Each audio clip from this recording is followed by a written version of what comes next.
everybody. I'm Piet Smedy, Editor-in-Chief of Condé Nast House and Garden, and I have the absolute privilege today being joined by an esteemed panel of interior whizzes who are going to take us through quite an important topic that I feel we need to discuss right now, which is really about creating havens at home, specifically our living spaces and our bedrooms, and kind of touching on all the elements of that, you know, whether it's the interiors, you know, the windows, the floors, the layout, it's how all of it comes together to create a space that is comforting, which is something I think we all are really looking for in 2020. There's been a really big shift we've seen at the magazine in the way that people are engaging with their homes. You know, their homes have changed so much. There's been a huge paradigm shift in the way we live because we're at home all the time. And it's going to be great to really do a deep dive into that today and really unpack what home means to all of us today. So our panel is Lisa Wolfart, I hope I said that right, from Echo Interiors. We've got Annemien Gansevoort from Hicks Valley Down. Etienne from Plassen, who is joining us from Fenster, which is going to be, yeah, I'm so excited to chat about yeah, just light, which is something that I really think doesn't actually get as much recognition as it does. Ron Squinfeld, have I said that correctly? From Innova Flooring, and Claire Kearney from Wallpaper In. So as you can see, we're really going to be touching on all aspects of what it means to create a safe space at home. We encourage everybody who's watching to please pop any questions you have for our panelists into the comments and we will answer. So let's get straight into it. Lisa from Echo Interiors. Hi, how are you? I'm super great, thank you. Thank you for asking. I'm glad you also have your dramatic color there behind you. Is it a blue or is it a black? It's a blue. It's a blue that I literally, so my walls used to be pistachio about 2 weeks ago. And having been stuck at home, I was like, I can't live with these walls. So I've taken on the onerous task of repainting it myself, which by the way, I don't recommend anybody try that. It's a lot more work than you think. So Lisa, let's get right into it. I think, I mean, you guys have been in the sort of real estate game for over 2 decades.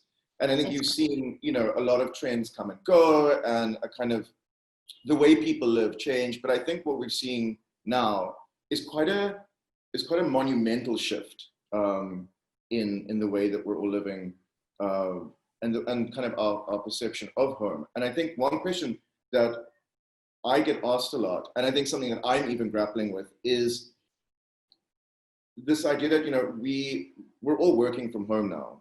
So that boundary between this is home, that's the office, doesn't really kind of exist anymore.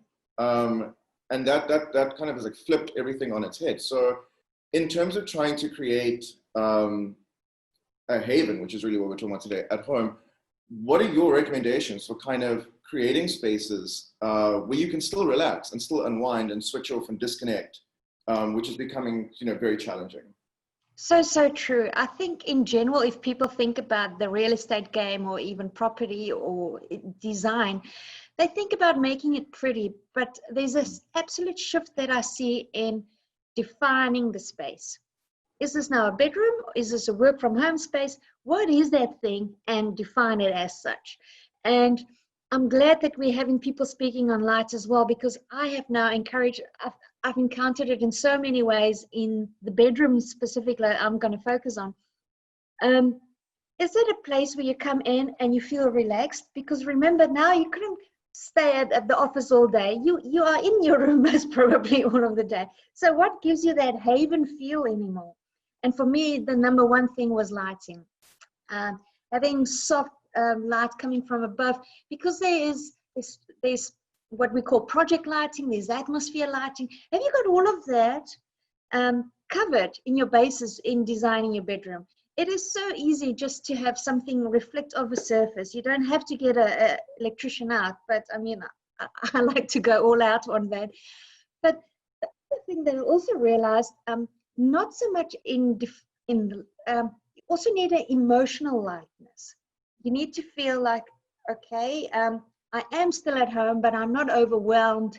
I'm sitting in the office and I have to be mommy and I have to cook. And for me, that main thing came in with being organized. And I actually started, maybe many of you have seen the Netflix series of Marie Kondo of how she gets the cupboards organized. And this was the ideal time to get all of that done, eh? And just to declutter and make space.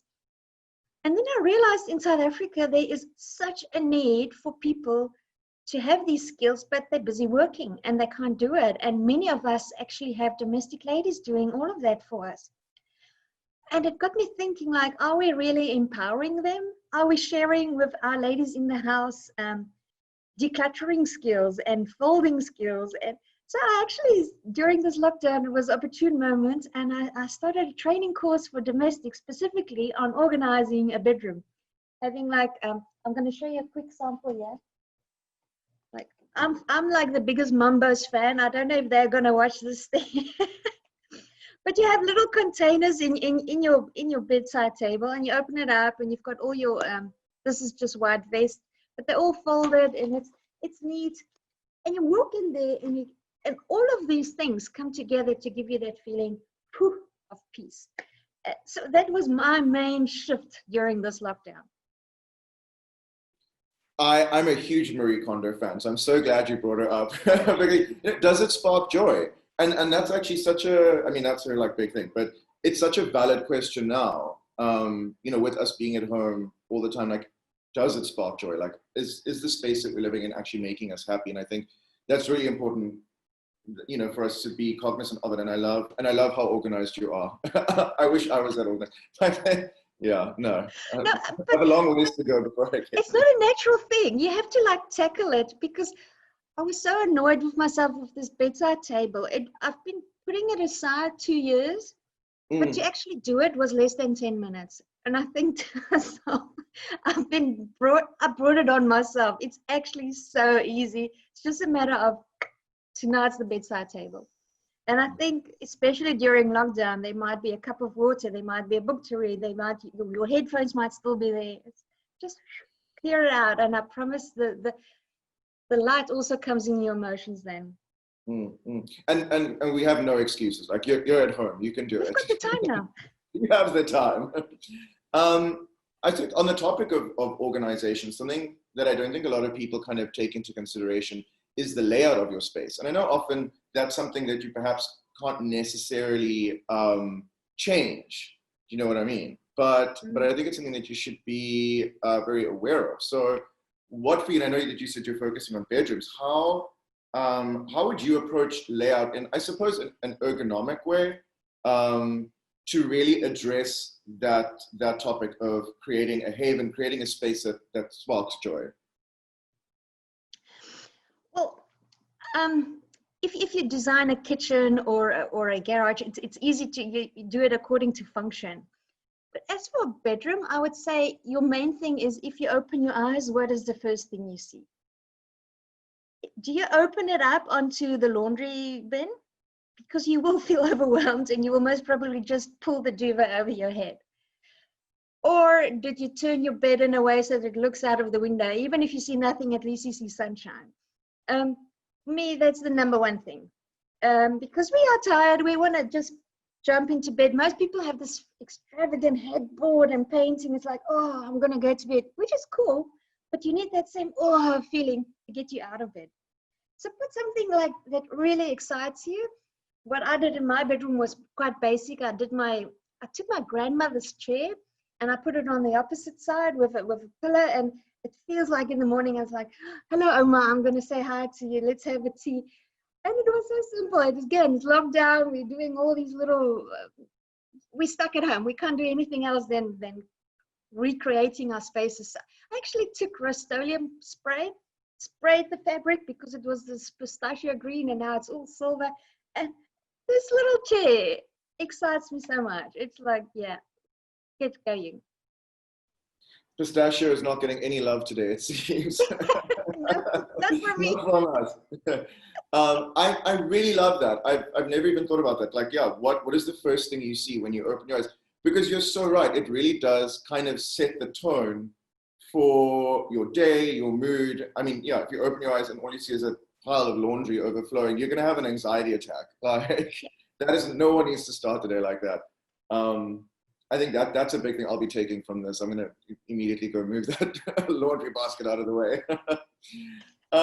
So another thing I want to talk about, and it's great that you're talking about the chair, your grand's chair, and you know, it really having sentimental value to you. And I mean, I'm terrible in the sense that when I'm not a very sentimental person, so I'll often just throw everything out.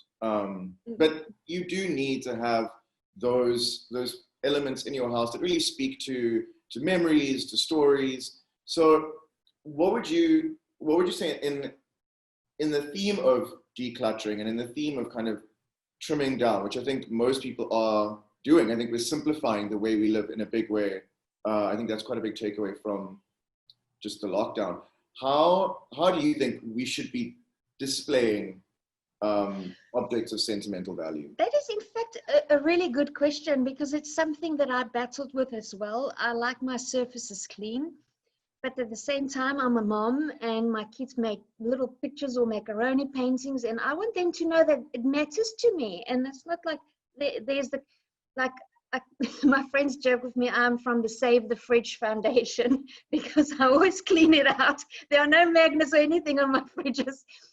But in my bedroom, what I did was, it's so simple, but I'll share it with you really. My cupboard doors are plain white, but if you open it up, like when I get to dress, it's a whole collage full of pictures from first day of grade 1, even school reports, or even granny's funeral, whatever. Mine are on the inside of the cupboard. So if you walk in, it's clean, it's serene, it's all white, but when you get dressed, you still get that, oh, that was a nice day kind of feeling. Sorry, couldn't find the unmute button. Absolutely. Yeah, it is. It's great, you know, striking that balance between sentimentality, but also still keeping an uncluttered home, which, like we said, especially during times when you are isolated. And you need to be remembered that we will get out of this again, and we will be at the sports field or at the braai or whatever memory you have. We need to, it sounds silly, but we need to remind ourselves of that. No, I do. I completely agree. And then I think conversely, and I mean, at Echo, you guys have been, like I said, you guys have been in the game for over 2 decades. And on your website, you describe yourself as like kind of like a one-stop solution-driven, solution really, like provider.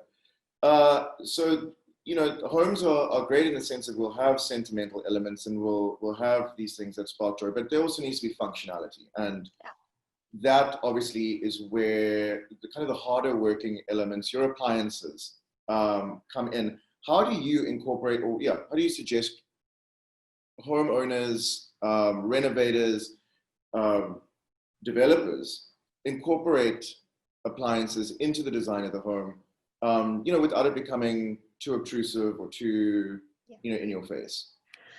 Well, I can only answer as for our company philosophy. As soon as you spend more than 100 Rand, make sure that you're getting quality. You don't want to be buying a vacuum cleaner every second winter. Do it once. Don't worry about trends. Rather, if it comes to appliances, get a washing machine that serves your purpose. You have a guest house and it needs to be a twin top loader. It doesn't care what it looks like. We can make the design around that. Oh, I'm so excited to see the wallpaper thing. But I've seen laundries made so gorgeous with this ugly, let me not rather not say the price name, but then you have this wallpaper around it, like, wow. So first of all, quality. Number 2, does it work for you? Doesn't matter what the trend is, because you're going to be stuck with that thing for you'll be missing 20 trends along the line. So, and myself, I know there are some funky colors. In that case, I would then rather go retro, let it be completely old-fashioned, and yeah, get your pistachio fridge if you want.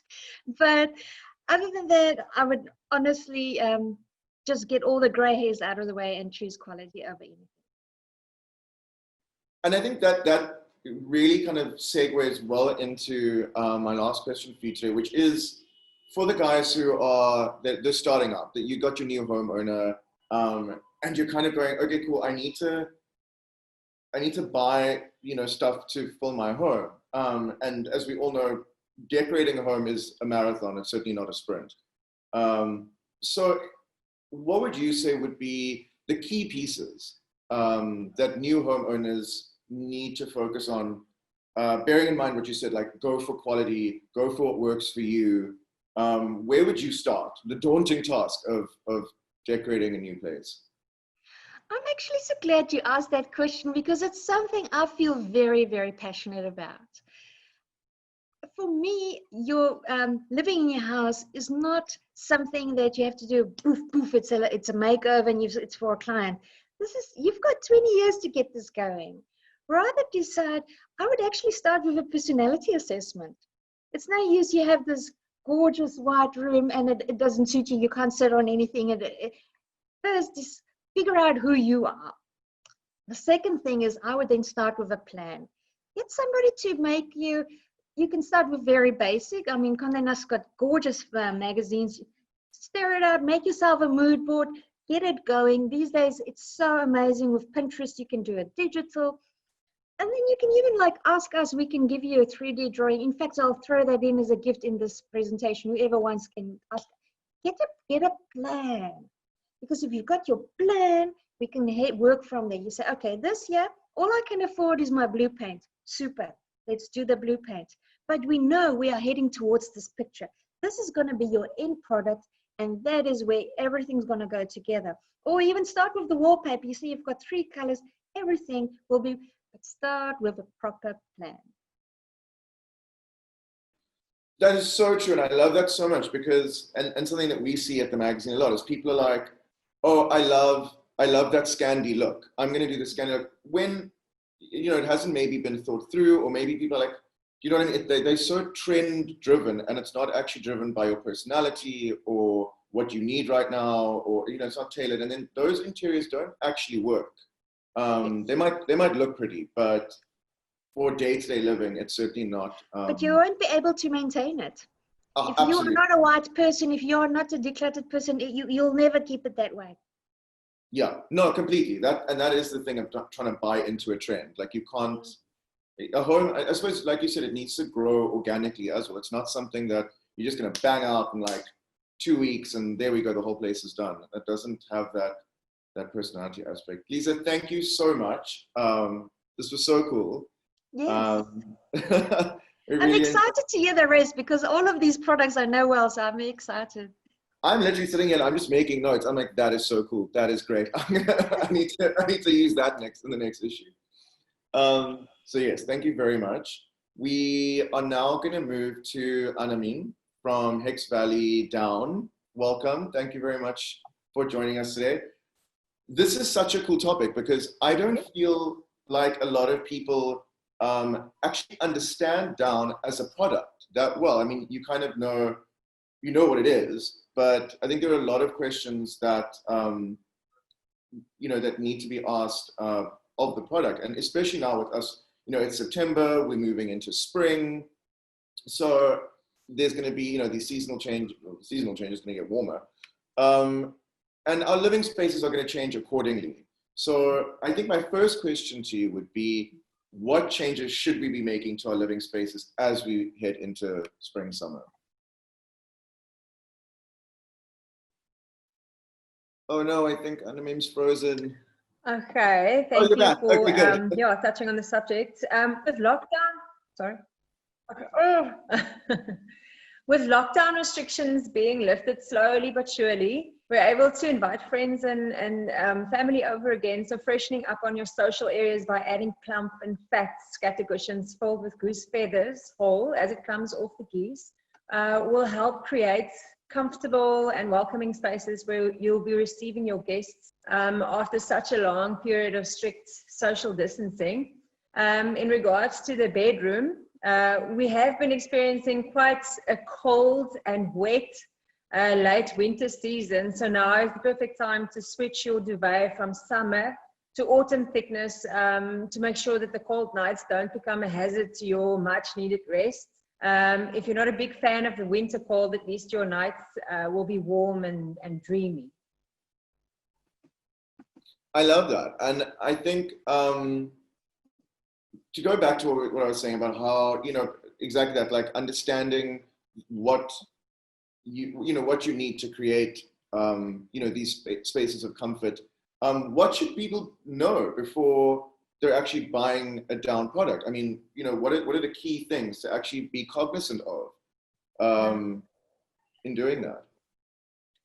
Yeah, it's definitely the quality of your products full, and more specifically, whether the products have been filled with whole goose down and feathers as they come off the geese, or whether the filling is actually of a man-made quality, which refers to the chopped feathers or feathers changed into down. This very inferior quality, still classified as goose down, is the culprit when it comes to thinning duvets with filling moving around inside the casing, pillows that collapse, and worst of all, allergies and sinus irritations due to the very fine powdery dust that comes off the broken feathers, which are disintegrating over time. So a key indicator is actually price. Good quality products that will last you 30 plus years will not come cheap. So you must not fall into that trap of a bargain deal. And that's exactly what Lisa was saying earlier. Like, go for quality. That whole thing in Afrikaans is that saying, "Goedkoop koop is duurkoop." Like, you're gonna end up having to replace it if you buy something that is rubbish quality. And I'm so glad we're actually having this, because I must be honest, embarrassingly, I didn't even know that there were these two variants of how down is harvested. Would that be the right word? Where you've got the whole feather and then the chopped feather, which causes allergies and is this inferior product. Which it's really interesting, and I think it's something that's so important, because it's exactly that. Like, I don't think many people are actually aware of that. So I think could you take us through the actual process of how down is harvested and how the product kind of goes from goose to bed? Okay. Well, there are basically two main channels that dye product from geese farmed specifically for their meat, and then secondly from geese live plucked. Okay, so there are more than enough hair-raising videos spread via social media that show the horrendous, inhumane method of down and feathers being harvested by mass-producing farms. It again comes down to mass producing. And we 100% abhor these practices and will have nothing to do with that cruel way of dealing with animals. But in everything, there is a right and a very wrong way of doing things. So geese naturally start shedding their down and feathers every 6 weeks when their feathers are mature and ripe, and it needs to make space for new plumage, just like your hair falling out daily to be replaced by new ones. So by the end of a 6 week cycle, before harvesting, we first test the readiness of the geese. So if the feathers appear to be stuck, we don't force it, but wait for another few days before trying again. When the feathers are ripe, it comes out easily and effortlessly and does not cause harm to geese. Furthermore, you don't need the geese completely pink and naked. They do need that layer that will still protect them from sunburn and the cold. And the thing is why I mentioned just this mass production enterprise or business. When money is your sole drive, in main aim is, you slowly start losing the plot, and then you go down avenues that is actually best left alone. One thing that I think is really great though, and I think I'm sure you've seen it as well, given the industry that you work in, is I suppose you'd say the millennial shopper who are kind of the guys who are, you know, going into the home owning space and who are essentially becoming all of our clients. There's a real concern with how something is made. Is it sustainable? Is it ethical? And I think that, yeah, that is something really important to be aware of. I think we're all very good at that when it comes to like, is my, you know, my meat sustainably sourced, but you don't maybe think about, is my down sustainably sourced or ethically sourced? So I think that's something really, really important to be aware of. And like you said, you also know that this is what you're paying for. You're paying for a superior product that is humanely created. And I think that that's really important. And my last question on the topic of down, and I suppose this is quite a broad question, but I think everybody knows, you know, when you're shopping for bedding, you're always like, oh, I want the down duvet because you know it's going to be better. You don't want the funny foam balls or the polystyrene situation. You want the down. So what is it about down as a product that makes it superior, I suppose? You know, what is it that makes it the product that we all want? Yeah. Well, so it's actually universally known that that down is the superior insulator. So basically, the down cluster is like a dandelion pod. It's kind of difficult to explain, but it forms a network with all the down clusters surrounding it. So your body heat that you generate moves into the air pockets or the tiny spaces in this network, and then it slowly moves through and then escapes at the top. So it's such a brilliant insulator. They honestly, it's universally known. There's not any other proper insulator.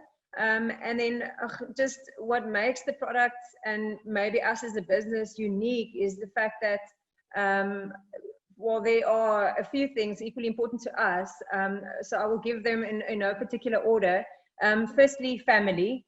We are a small family-run business, and where money is not our main aim. So we are driven with a very real and sincere desire, a passion actually, to add value to each and every customer's life. I've been sleeping like royalty ever since my mom started Hex Valley Down way back when I was only 7 years old. And sleeping cold or having allergies and sinus issues as well as neck or back pain has never been part of my life, and I believe it's possible really for everyone.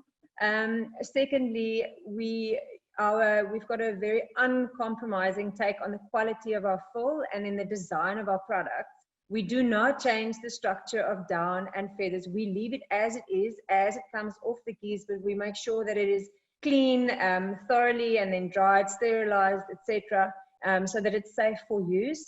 We do not take shortcuts when it comes to our designs. And then thirdly, our products are manufactured on home soil. So we're proud to be South African. And then another thing that I value in regards to our business is the very personal customer contact that we've got. So you will always, all customers will always either chat to me or my mom. So you're basically dealing directly with two very passionate co-owners of this business. I think that's so great. And I think you've raised two really, really amazing and important issues or things that we should be aware of. And the one is integrity to the product. You know, you need to, what you're getting, you know, the people who are making that product need to know the product. They need to understand the material, which is fantastic. I mean, just you explaining how down actually works. It's so interesting because, again, like you don't really know that, how the structure of the actual material is what makes it so successful. And the other thing is supporting local. And I think that's something that we're really seeing. The whole lockdown fallout has caused kind of us all to really be aware of supporting local is the future, actually. That is just the most important thing right now. I mean, thank you very, very much. That was super interesting. Yeah, thank you for joining us today. Thank you. Yeah, thank you. So next we're going to speak to Etienne from Fenster, who, and I think we're all really sort of ready for this conversation about light. It's kind of come up the whole time. So not to put you on the spot. So Etienne, thank you for joining us today. I think let's start kind of with like a broad understanding of how natural light affects your living conditions and your spaces, and how, I suppose, best can we harness that quality of natural light in a home to create a space that makes for happy living. Yes, thank you for having me. Yeah, look, as South Africans, we're used to the old, more cottage paint type of look, you know, steel windows with those little bars in, all of that kind of thing. So we've decided to change that completely, have it as a new large glass panel, almost making the outside feel part of the inside. And yeah, we've all mentioned light, and if you ask experts, one of the things why you're feeling depressed is you're not getting enough sun. So, you know, letting in so much natural light is very important. And we've, you know, tried to get that done with large glass panels and more innovative solutions with the openings itself. And I think an interesting thing to also consider is with these larger windows, and I don't know if a lot of people always think about it, is light is one aspect, but heat is another. You know, when you've got these larger windows, you're letting in a lot of UV rays, and that is either going to, you know, push the temperature up or drop the temperature all the way down. So what, in terms of like innovation or technical innovation, has gone into sort of managing the transfer of heat through windows? Yeah, look, choosing the correct glass is very important. There is obviously that, you know, so you have a goal in mind, and that goal being the U value you want to accomplish. So choosing the correct glass in regards to accomplishing that goal is very important. Be it double glazing, incorporating, you know, a performance glass or a tint, for instance, if you're worried about the sun specifically. But that is very important. But even having huge glass panels, you can still get to the same, you know, performance in terms of energy efficiency than almost having no glass, kind of thing.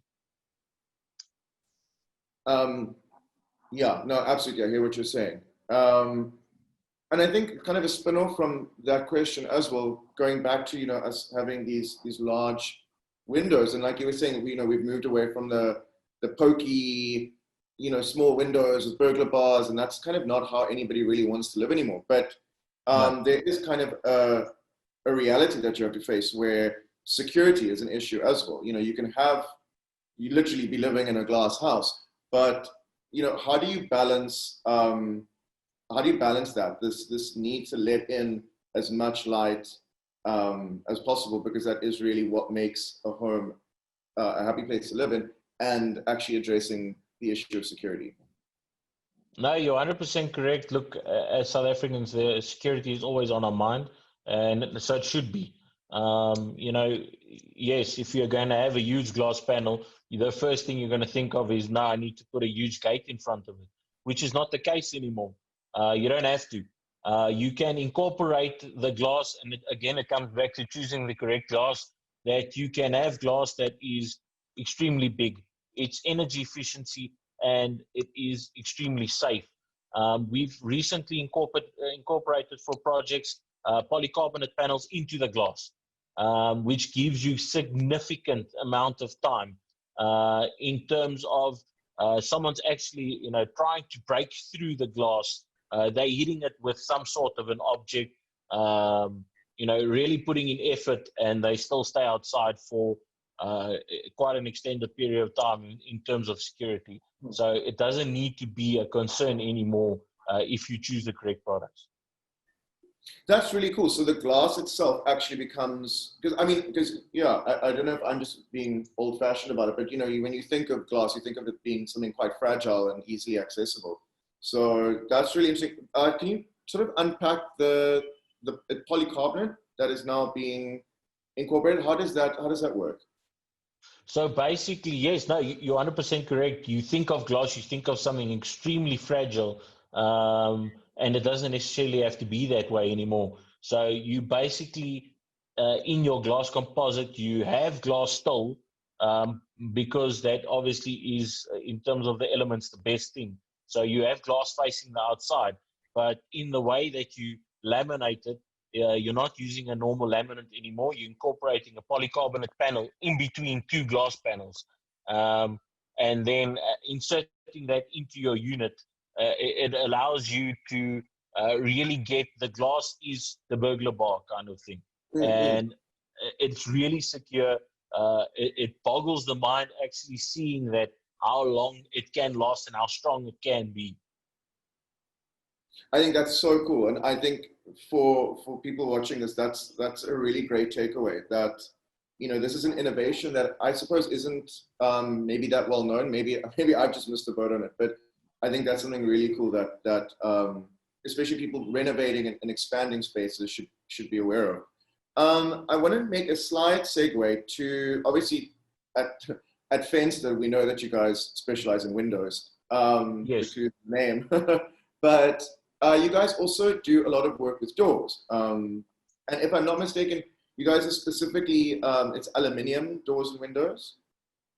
That's correct. Look, in terms of glass and aluminium, we can basically do anything you can think of. And people come to us normally with the strangest request that everyone else says to them can't be done. We'll do it for you and make it work. So what I'm interested in is we've been speaking a lot about sort of the relationship between your inside and the outside, and how with windows and how to bridge that sort of interior exterior living. But in terms of interiors, we're also using doors, of course, to sort of partition spaces. So just I suppose just in terms of like a layout or in terms of positioning. What do we need to know about the way that we incorporate doors into our living spaces? Yeah, look, definitely. The other panelists were also speaking about it, having rooms that are defined for a certain thing. So almost like a function area. But look, multi-purpose is also very important. So if you have a larger area and you want to almost partition it when you're not entertaining, or you want to have it as a multi-purpose space, definitely using like a sliding folding door would be beneficial there. So it allows you basically to open it up all, and have it as one space when you want it, or closing it completely and having it, sort of soundproof as well.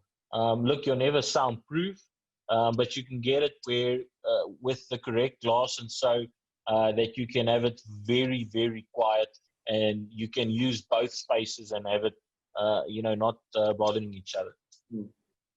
No, I think that's great, because I don't think, we're saying that functionality, and Elisa was touching on it, and I suppose, and I mean as well, like with all of it, everything, even though we're working in very different aspects of the home industry, functionality and practicality, I suppose, are really the cornerstones of what makes a living space successful.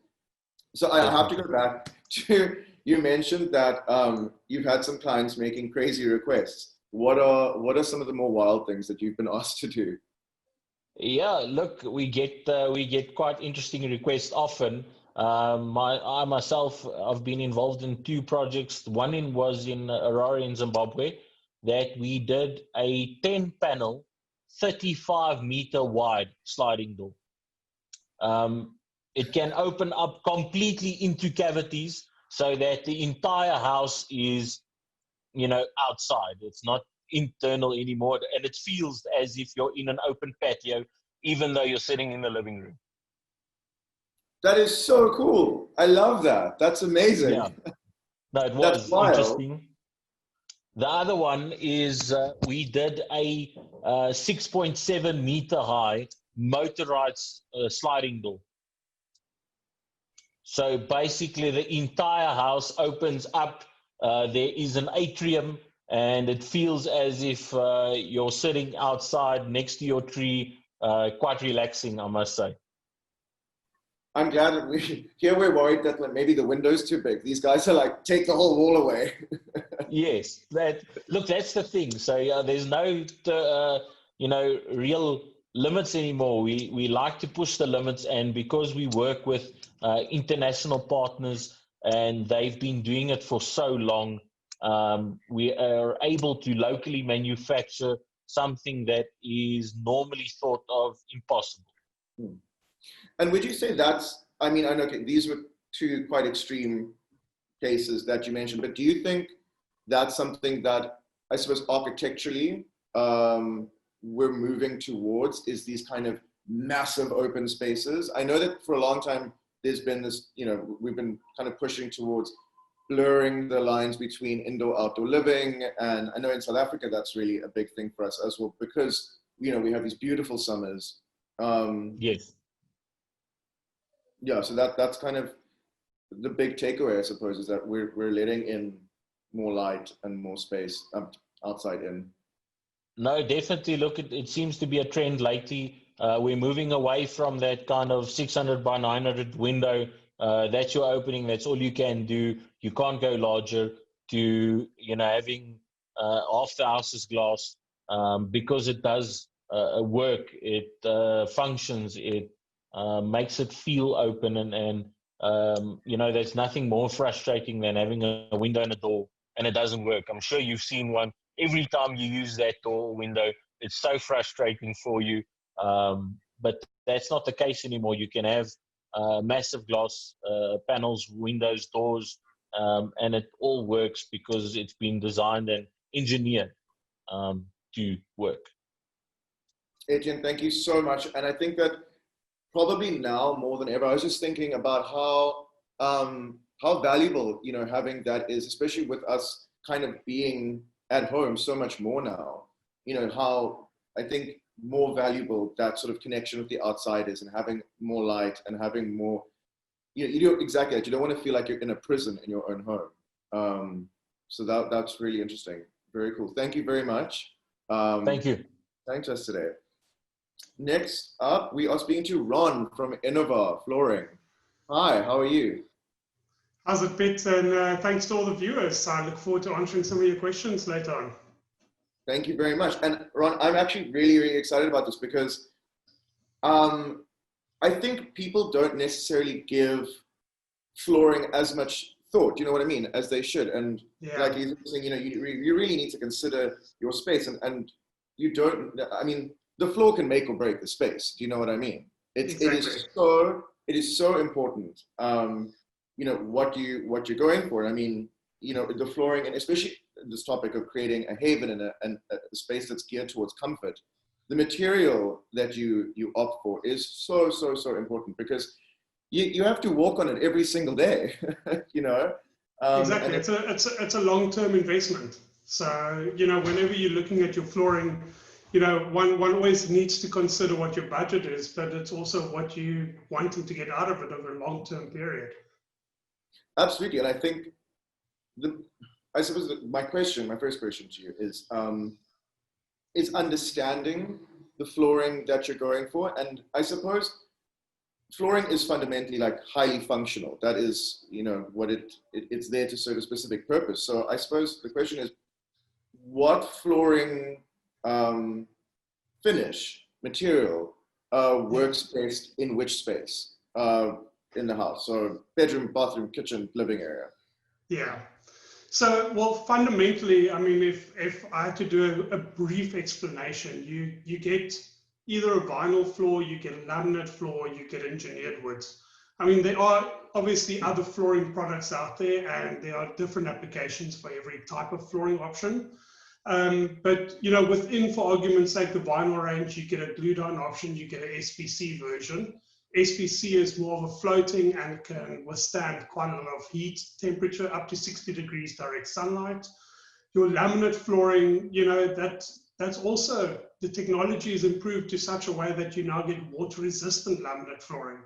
So, you know, the old school version of going, oh, I've got this laminate floor, I mess water on it, I'm going to get dog ears, you know, oh, I've invested all this money and it's now gone, has now completely transformed. And you're now looking at what we carry in the Inovar floor and the Black Forest and the herringbone laminate, which is now a water resistant version. And, you know, with that product not absorbing as much moisture, you can now consider in open living plan areas, for argument's sake, your kitchen, open plan, lounge, dining rooms, you can now have that floor laid right through and have that unbreakable, or we call it the flow, throughout your house. And then, of course, your engineered woods. You know, your engineered woods also come in a herringbone pattern. It comes in an oiled finish or even a pre-finished finish, meaning that, you know, with an oiled product, you always need to consider that there'll be a maintenance aspect. And of course, with a pre-finished floor, you know, you'll get a 25-year warranty from the manufacturers on the product. And, you know, you don't have to worry as much about having high traffic in your house. And then wood in its own, you know, it tends to do well under moisture aspects as well. I'm really glad you mentioned the sort of the engineering that is, you know, gone into laminate, because I think often laminate could have quite a bad rep because people have this sort of very old school idea of the material, but it's moved so forward, you know, and it's such a great option. No, it is. I mean, as an example, I mean, I just lightly touched onto it, but for argument's sake, like the Black Forest range, it's a 2.2 meter long plank. So it's not this old school of a 1.2 meter. You're looking at someone, I mean, my height is roughly about 183. I mean, I've got still another 30 centimeters on my height. So to give you an idea, you're not looking at that old school, small, narrow planks anymore. You've got a 240 wide, 2.2 meter long planks, and the laminate is as thick as 12 millimeters. You know, and then with that product being 12 millimeters, what Fin Floor, as the importers have gone and done, is they've actually compressed that. So it's a high density board. So you're getting not just the water resistance in the wax joints, but you're also getting sound absorption, which is completely unique, because obviously laminates also have that negative connotation of having that clackety clack sound, you know. Yeah, and I love that you can get it in such a huge board, because that is something just in terms of making a space feel bigger. You know, I think a lot of people are like, oh, I'm going to go for the smaller ones because it'll make the room feel bigger, when in fact it has the exact opposite effect. It's exactly that. I mean, if you want to try and showcase your house that it has this open feel, you want to move away from the busyness of a short plank and a narrow plank. You tend to go for a wider plank and a longer plank, which then accentuates the idea that you have this flow, this open feel in your house. So I am redoing my floors and I have all the money in the world. Budget is no option. Yeah. So I'm coming tomorrow to your house. Yes, you're coming. Yeah, I wish.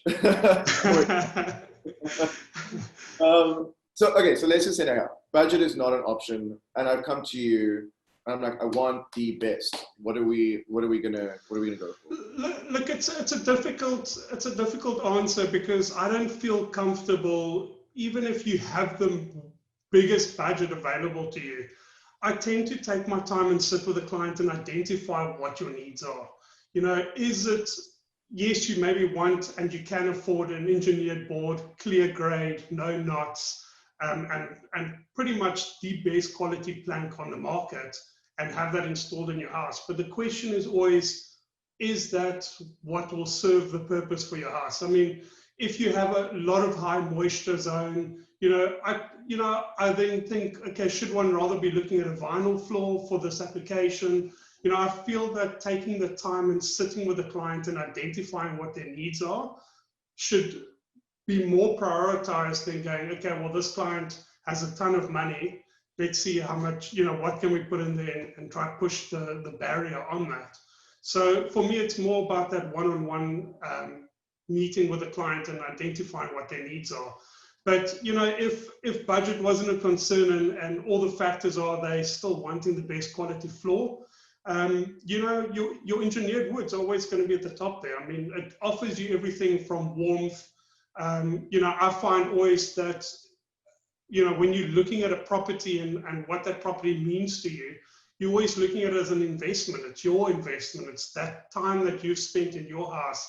And whether you're looking at moving and swinging the house in 5 years or in 10 years or 20 years, you know, wood will always add an extra value to your property. It's always going to, you know, push that barrier. So instead of, you know, investing, say for argument, that 100,000 Rand on wood could push the value of your property up by between 500,000 and $1 million, depending on how it's been utilized and how it's been installed. So, you know, the investment side of putting money into an engineered wood does certainly add value to property as well. And I think that's so important to bear in mind. And it really, we've gone kind of full circle where we're seeing, you know, people don't necessarily give enough thought to, you know, the flooring solution they opt for, when in fact your floors are probably one of the biggest investments you will make into a property. It is. And it's also the first thing you look at. You know what I mean? Whenever you walk in somewhere, the first thing someone will say is, "Oh, I can't bear the flooring." Do you know what I mean? Or like, I hate what they did there. Or they'll say, "Oh, I love the wooden floors." You know, what about this place? It's got great wooden floors. No, it's exactly that. I mean, people tend to think when you're building a new property or a new house, you know, your budget goes into everything else in house, and then the floors being the very last application. You know, one goes, "Oh, damn it, you know, I've run out of money. Now I need to opt for a less expensive floor," and then go, okay, well, maybe in 5 years' time or 10 years' time, when I've built up the budget again, change the floor. So, yeah, you're 100% correct. I mean, you live on the floors. You're always going to be walking through. As you walk through your entrance, you're going to see your floors, and when you leave the house, lock the door, you see your floors. So, you know, it is something to be considered always, is what is your floor finishing, and obviously allocating the correct budget for it at the time. Ron, thank you so much for joining us today, and for highlighting the importance of flooring. Yeah, only a pleasure, Piet, and really nice meeting you as well. It's lovely meeting you too. Have a good day, South Africa. We are now moving on to our last panelist for the day, Claire from Wallpaper In. Hi, how are you? Hi, I'm good, thanks, and you? I'm good. Thank you very much. Like, info overload. This has been amazing. And I'm really looking forward to our discussion today. I think, yeah, there's a lot we need to discuss about wallpaper, that I feel, much like we were saying about flooring and about down, you know, people need to ask the right questions, you know, to understand the product best. So I think the best place for us to start would be what we said in the beginning about how, you know, with us spending so much time at home, we're kind of noticing the things that maybe we don't like about our home so much. And we're going, like me with my wall colors, you know, so, and we're thinking, I want to update this space. I want to make this space fresh. So kind of off the bat, what would you say would be the best way to kind of bring in small changes to update your living space, to make it feel fresh and new? Okay, well, like you said, first of all, your first thing was to change the color of your walls. You were tired of that space. It was obviously getting on your nerves. So that's the first thing you did. And I think changing the color in a room, it's an instant thing. And obviously I'm going to talk about wallpaper. So wallpaper would be the next best thing to changing your color, because, you know, when it comes to wallpaper, it's such an easy option. It's such a quick option. You don't have to watch the paint dry. It's literally, you put the paper up and it's an instant change. And it's such a dramatic change as well, because you're using pattern, you're using color. So I think we all want our areas to be cozy and to be our haven, and we need to freshen things up. And I think that is the thing, is to go with a wallpaper, and maybe just freshen up your skirtings and your window frames, and match that either to the tone of the wallpaper or make it a contrast to the wallpaper. That can give you an instant look. And also, I think just adding something like a plant, add a little hanging garden in the corner of a room. That's a small change. It doesn't cost a lot to go and get 3 plants and hang them in a corner and just give the space a softer look. And a big palm, even just bringing a palm. I love the Victorian look. I love the style. I love darker colors like you have on your wall. I have the same color in my lounge. And I've got like a Pro-Tier wallpaper with leaves. And I just love bringing darker colors into space as well. It can actually make a room look larger. And I think for all of us at home, we're feeling very closed in our rooms at the moment. So make your space look bigger. I think people have a misconception about dark colors, and they go, oh my goodness, it's going to make my space look small. It doesn't. It will actually make it bigger. And the same with pattern. So if you're going with pattern on your wall, also just declutter a little bit. We don't want our clutter to actually compete with pattern, you know. And I think as Lisa was saying, you know, just declutter. Makes a huge difference. And that's a small thing you can do in the design of your home. Just moving things out the way, neatening up the space. And maybe bring in a small feature, like a small design feature, a new chair, like Lisa mentioned, her chair. That's not an expensive way to change a space. So I hope I've answered that question. You did, and it's so true what you're saying about changing the walls can just completely change a space. Like it's night and day. I mean, if I think what this place used to look like before and now, and you're right, opting for a darker color. I remember when I chose this paint, some people were like, yo, that is a very dark color. Your place is going to feel tiny. And I was like, it actually doesn't. It feels much bigger. And even that sort of storm blue is actually quite a warm color, which I suppose a lot of people wouldn't think.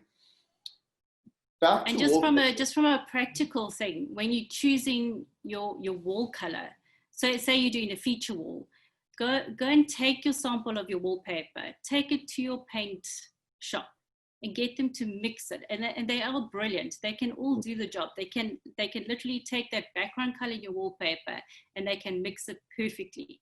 And I've gone in where I've taken my wallpaper and they've tested a color, they've added a bit more, tested it again. They can get it really spot on.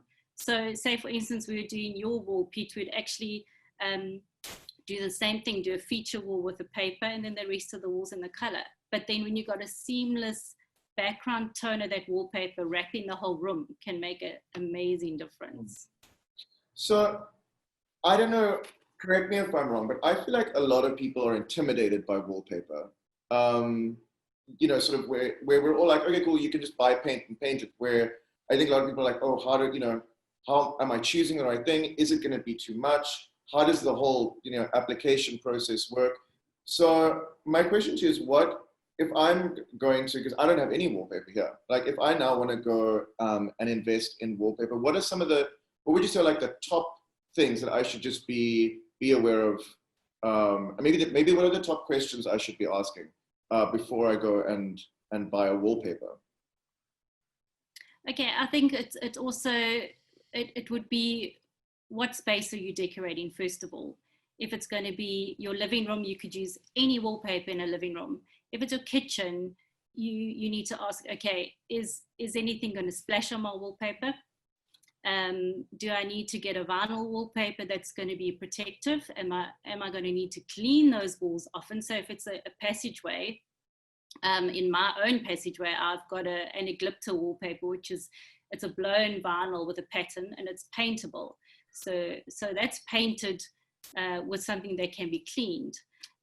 Otherwise, I would have had to use a heavier vinyl, which is scrubbable, and you can actually even go in there with a bit of handy Andy and spot clean it. So it would really be the room that you're using that product in. So even in a bathroom, you'd need to use something that is vinyl, that can be steam resistant. And if water splashes on it, it actually doesn't matter. So that would be the first thing. We'd ask our client that every time, is where are you putting the wallpaper first of all. If it's in a bedroom, you can use anything. You're not going to be splashing water on your bedroom walls. So we hope. And that's actually really interesting, is the sort of technological advancements that have happened. And I know, Ron was discussing it with flooring, and I mean with down, and it's and Etienne with windows. There's so much sort of technological advancement that has gone into these products that we might not necessarily know. So I suppose the question is, what exciting sort of innovations have happened in the wallpaper industry recently? Well, I think the most exciting wallpaper that's come about is something called non-woven wallpaper. And most of the industry is actually moving to that substrate. So even like the mural behind me on the wall, that is on a non-woven paper. So you can actually print directly onto that digitally, or with a full printing process like you would have at manufacturers in England, where we buy most of our wallpapers from. And also the substrate, it doesn't shrink. So once it's up on the wall, you would actually put it up using your glue on the wall. So I know old-fashioned wallpaper, and which we still do sell, you would actually put the glue on the paper first, and then you have to allow that paper to sit for a while it actually stretches a bit and softens up before you apply it to the wall. But now you've got something that's called non-woven paper. You can spend 4 hours and you can have this up on your wall, and it's so little. You don't even need a wallpapering table. You can literally put the glue straight on the wall from the bucket and a roller, and you can go strip by strip straight onto the wall. And it just makes your life a whole lot easier. You can do a DIY project with that paper. So that is an exciting thing for a lot of people who want to do the job themselves. They don't want to bring in installers, and especially during lockdown, you can order a roll of wallpaper and have it up in your guest loo in no time at all.